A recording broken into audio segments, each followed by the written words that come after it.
Kekasih-kekasih Kristus, halo, salam sehat, selamat bertemu dalam renungan harian di mana kita berada di hari Selasa tanggal 17 Mei tahun 2022. Kebenaran firman Tuhan kita akan baca, namun sebelumnya mari berdoa.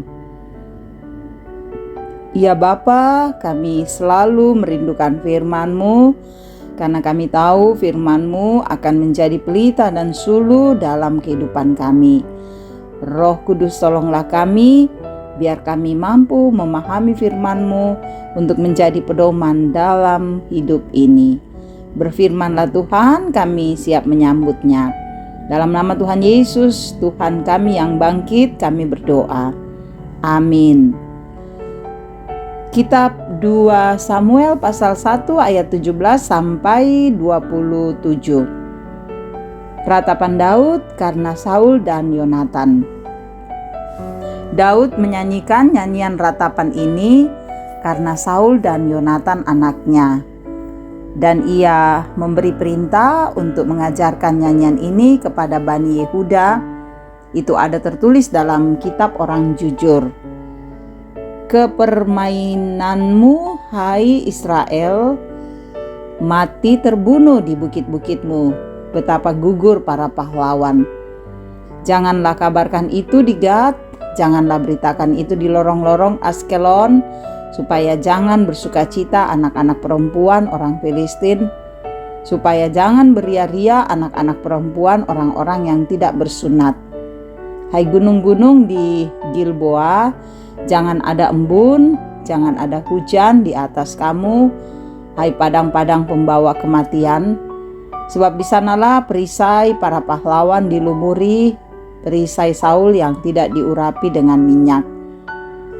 Tanpa darah orang-orang yang mati terbunuh, dan tanpa lemak para pahlawan panah Yonatan tidak pernah berpaling pulang, dan pedang Saul tidak kembali dengan hampa.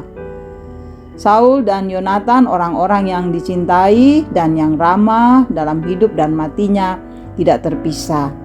Mereka lebih cepat dari burung raja wali, mereka lebih kuat dari singa. Hai anak-anak perempuan Israel, menangislah karena Saul yang mendandani kamu dengan pakaian mewah dari kain kirmisi, yang menyelamatkan perhiasan emas pada pakaianmu.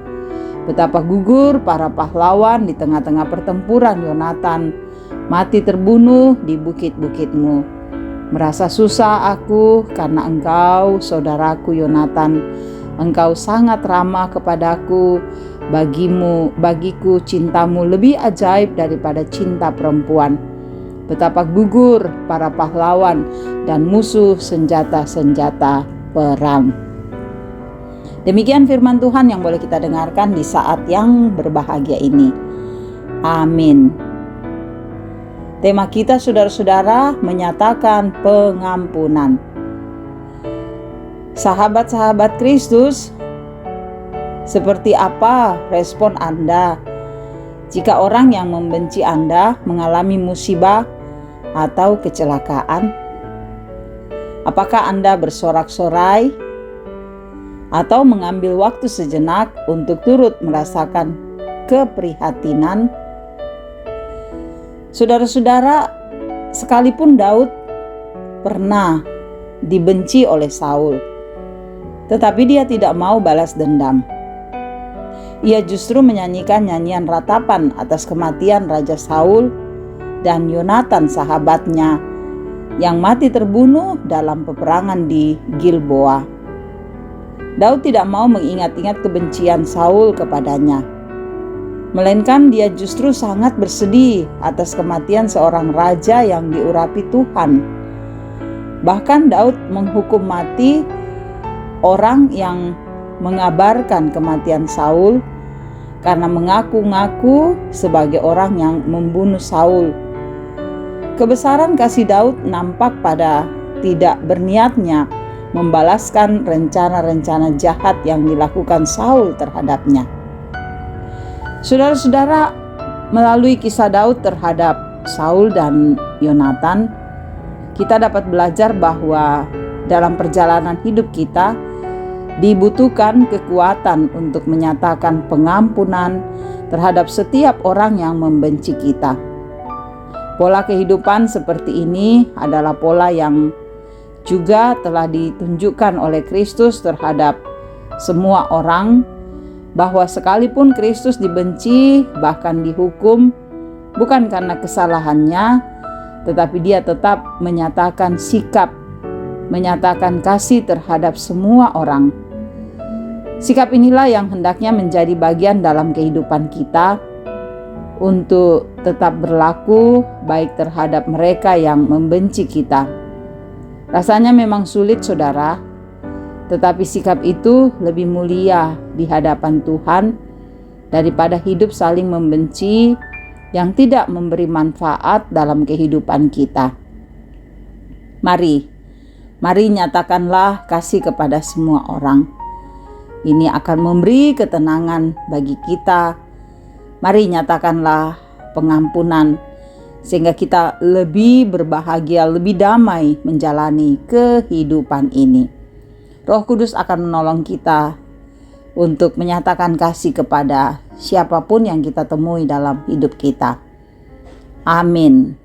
Mari berdoa. Engkau Maha Kasih terus memberkati kami dan kami bersyukur. Firman yang kami dengarkan meteraikan dalam hati kami untuk kami dapat aplikasikan. Dan biarlah Engkau Roh Kudus menuntun kami untuk mewujudkannya. Kami selalu berserah untuk kehidupan kami. Berkatilah kami semua dalam keluarga kami. Berkatilah pekerjaan dan usaha kami.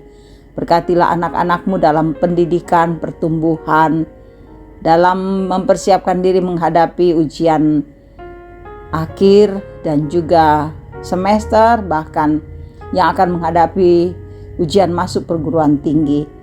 Tuhan, nyatakan kasih-Mu agar anak-anak kami dalam perjuangan mereka akan menerima hasil yang maksimal, yang memberikan sukacita dan kebahagiaan. Engkau berkati para orang tua yang terus membimbing anak-anak, pekerjaan dan usaha. Engkau berkati para orang tua kami dalam usia emas. Tuhan berkati agar terus bersorak-sorai dan beria-ria dalam Kristus. Para pelayan-Mu Engkau berkati. Begitu juga saudara-saudara kami yang terus mendengarkan renungan harian. Kasih mereka agar tetap merindukan renungan ini dan selalu hidup dari firman-Mu. Bangsa kami Tuhan berkati, pemerintah kami berikan hikmat untuk memerintah dengan adil. Setiap pergumulan kami Tuhan kiranya menopang agar kami dapat menghadapinya dengan tenang. Dengarkan doa kami dan ampuni dosa yang kami lakukan yang memberontak di hadapan Tuhan. Layakkan kami hidup dalam kasih karunia-Mu dan Engkau kabulkan doa ini karena semua kami bawa dalam nama Tuhan Yesus, Tuhan yang hidup, penebus kami. Amin. Terima kasih saudara-saudara boleh mendengarkan renungan harian ini. Kiranya firman ini menjadi berkat bagi saudara-saudara dimanapun saudara-saudara berada. Tuhan Yesus memberkati. Salam sehat.